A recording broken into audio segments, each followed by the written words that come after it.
Let me take you back to the turn of the century, the late 1890s and early 1900s, on this edition of our local history video series, Talking Over Old Times. I'm Don Trosper, Public History Manager with the Heritage Builders program of the Olympia Tumwater Foundation, with help from the City of Tumwater. I want to take you back on an imaginary trip on the electric streetcar line that went up Olympia's Main Street, which is now Capitol Way, and all the way to the end of the line here in Tumwater. The streetcar line began as a horse-drawn operation until about 1892, when electricity began to be generated on the Deschutes River.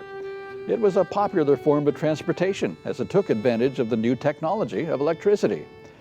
One of the newspaper articles stated that two of the streetcars had open roofs. In the rain, they said the electric current made an aurora borealis among the passengers. Overall, though, it was a nice trip up the brick-paved Main Street towards Tumwater. The cars passed landmarks like the Grand Olympian Hotel, and then, once leaving the Olympia city limits, turned slightly southeast, where they passed near the fairgrounds in Tumwater. Now, that was a popular place. There were sports fields, a bicycle racing velodrome, and for a couple years even hosted the Thurston County Fair. That fairgrounds drew a lot of people onto the streetcar line. The former Sunset Life building stands next to the site today.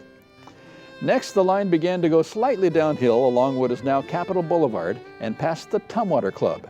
Now, this was a large hall built by the Schmidt family as an athletic club for the Olympia Brewing Company employees and for use by the general public.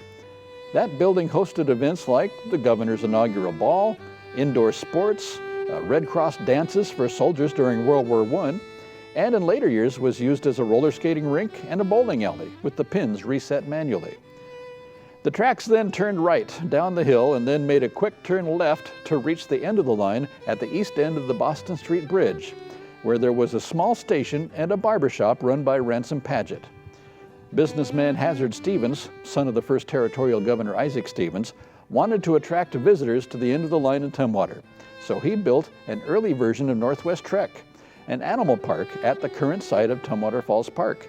It had enclosures for elk, bear, and even had some swans.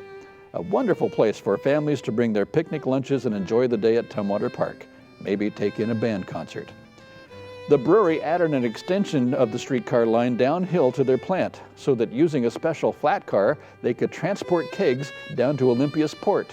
It was said that when a full load of kegs were making their way up that initial grade, it required so much electric power that all the lights in Olympia and Tumwater dimmed. The streetcars and rails were abandoned when motorized buses came into common use.